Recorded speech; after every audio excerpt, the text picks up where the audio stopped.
Alright then, you lot. Here we go again. Nitro RC for beginners. A question that I get asked quite frequently, really, even these days, is how fast will an engine go? Or, what do you mean, how fast will an engine go? An engine isn't really the dictator of the speed of the car. That's all down to gearing. The engine does play some part in that, obviously, because you've got torque and horsepower. Power is relevant to both of those, in a nutshell. So, providing you've got a reasonably powered engine, it doesn't matter, because if your gearing is low, it'll be slow. If your gearing is high, it'll be fast. And that doesn't rhyme. Not that low and slow, but there you go. So, it's all down to diffs, spurs, and bell ends. So, when it comes to your engine, it doesn't really matter whether you've got a big engine, a small engine in your car. The engine provides the power, provides the torque, provides the horsepower, it provides the propulsion for your gearbox, your diffs, your centre diff if you've got one. You're obviously going to probably have a front and rear, or just a rear if it's just rear wheel drive. But it's all down to your bell ends. They're not really called bell ends. It's all down to your clutch bells, the amount of teeth on those, and your spur gears, the amount of teeth and size of your spur. You change those to change your speed. If you want to change the speed of your buggy or your car or whatever it is you've got, you can do that with your spur gear and your bell, quite simply. There's a few things. Some people think that if you change one, you have to change the other. That's not true. As long as the mesh is fine and the pitch is fine, we'll talk about that. But if you go for a bigger spur, you'll end up with more acceleration. So if you have a big spur gear and a smaller bell, you'll have more acceleration and less top speed, and it'll get to that top speed a lot faster. Some people think that if you change one, you have to change the other. That's not true. As long as, you see, these ones won't mesh together, because I don't know what teeth this one is. The writing's worn off of it, but there's a lot more teeth. This one, probably a 14 tooth. That will mesh with that. I mean, you know, if on paper, let's say, if you wanted to do it properly, you'd have the correct pitches matching up together. But in realistic terms, as far as you and me are concerned, as long as they mesh together and the teeth actually go in the little gaps, meshing together means the teeth actually go in between each other like that. Okay, as long as the teeth go between each other, and then when you turn them, when you install them and you turn them, they don't bind together and go as long as they just roll nicely, you'll be fine. You don't need to worry about any more things. So big spur, little bell, more acceleration. And the reverse, big bell, little spur, more speed. Be less acceleration though to get to that top speed, so it'll be slower off the line, but you will go faster. The smaller on the spur, the bigger on the bell, the faster you'll go. And obviously, as I've already explained, the bigger on the spur, the smaller on the bell, the slower the top speed, but the faster the acceleration. The idea is that you get them balanced to where it's exactly what you want. You've got the right amount of acceleration and the top speed that you need. Say you're going around a track, you might have really fast acceleration off the line, really fast acceleration out of corners. When it comes to the straightaway, you're flat out and everyone's going straight past you because you've got no top speed. So you need to balance it so that you've got good acceleration off the line and off of corners, but you've also got a really decent top speed. That's what the hobby's all about. It's not just about, you know, I see I hear of people all the time going, oh, it's all right, but it's really slow. Everyone on the straight always overtakes me, so I've had enough. I've a slow car, waste of money. Listen, change the gears, change the spur and the bell. Get it balanced. That's what the hobby's about, adjusting things. You can change the speed of the car with the engine, but you won't make a massive difference. By tuning your engine, you'll be able to get it slightly quicker off the line, slightly faster on the top speed, because the engine will be revving up to its maximum, which will then be propelling the gears a bit faster, but that's not really going to make much of a difference. So when someone says, how fast will this engine go? The engine will go as fast as you connect the gears to it. That doesn't make any sense. The engine will go as fast as the gears will let it go. And that's better. Why didn't I think of that before? Yeah. The engine will go as fast as the gears will let it go. So, play around with the spurs and the bell ends. Play around with them.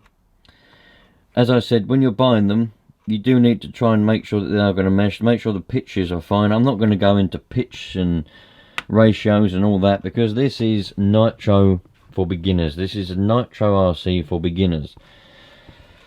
So all you need to know is what I've just told you. Big spur, little bell, acceleration. Little spur, big bell, top speed. That's all you need to know. Play around. Your spur gears in there. Some are easier to change than others. On these buggies they're a little bit more difficult, because you have to take the centre diff out, unbolt it from the centre diff and all that kind of stuff. You can change the clutch bells a lot easier. Usually most buggies use a 14 tooth. I probably will be corrected there, but every buggy I've had has come with a 14 tooth. In racing I think they use a 14 tooth as well, because that gives a good speed. As far as what spurs they use, I'm not sure. I just chop and change to whatever I fancy. I've got all different types here. The other thing to mention when it comes to bells and spurs is you can get your normal ones that most cars come with, made of metal, but they call it monkey metal. It's rubbish basically. It wear out quite quickly, and you'll end up with something like that, even with a plastic spur gear. Usually but not always, if one goes it'll take the other one with it. So you can get hardened ones. This is not a hardened one. I mean, I bloody haven't got any hardened ones to show you. I think that's a hardened one in there. Hardened ones, but then you need to go for a metal spur gear as well to mesh up to that, like that. So a metal spur creates, because it's got more weight to it, has a little bit of an effect like a flywheel. So if you've got a metal spur gear, you might find you'll get slightly less acceleration because it's heavier to get turning. But once it's going and your car's going, you'll have more momentum, because it'll be acting a bit like a flywheel. They're quite light these days, so it won't be as much, but you will notice a difference. If you was to put in a plastic spur of the same amount of teeth, right, and then go for a run, get to see what that feels like, and then immediately come in and change it for the same toothed metal spur and then go for a run, you will notice that the metal one, although being the same amount of teeths, is a little bit slower off the line, but it will have more momentum and it will be slightly faster on the top speed, and you know, it'll just have momentum once it's there.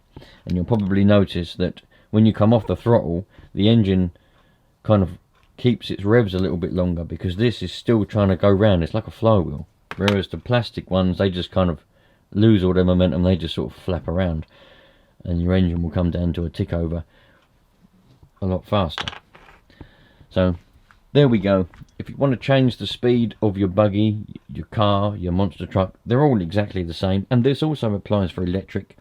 The only difference with electric is we don't call the little gear which is attached to the electric motor a bell end or a clutch bell.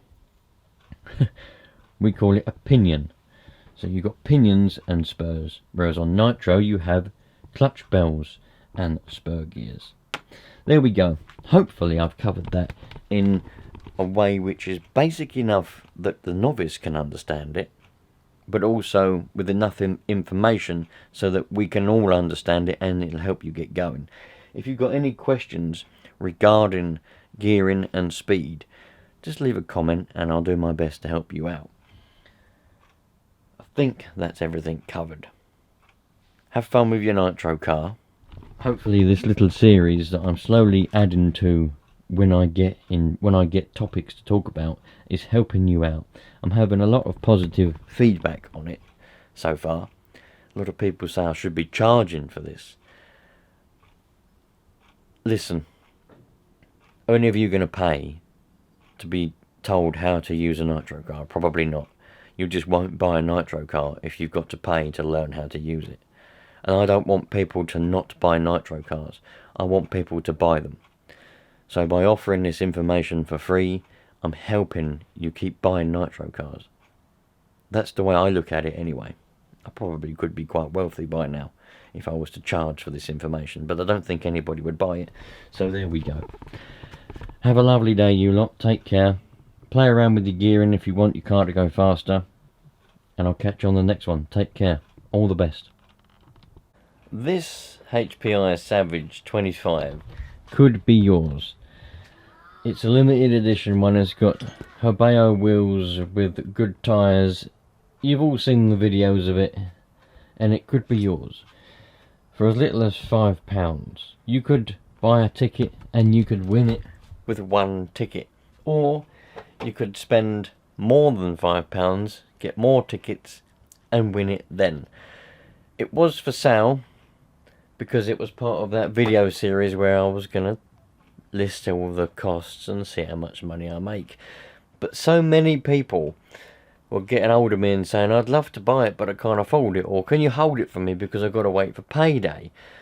So I thought to myself, right, let's make everybody happy. Let's make as many people happy as I possibly can. Obviously only one person's going to be happy that wins it, but at least you've all got a chance, because most people can afford £5.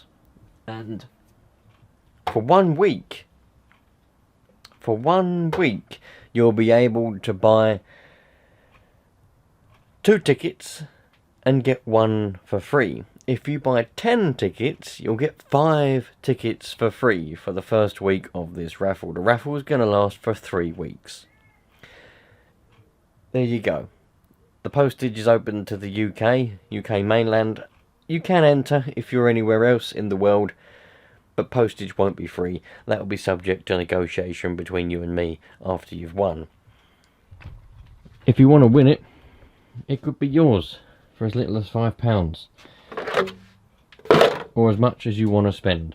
You all know the story. It's got the original 25 engine in it. It's got all the upgrades that the limited edition had from new. It's got radio gear. All you need is a battery, some nitro, and away you go. Happy days.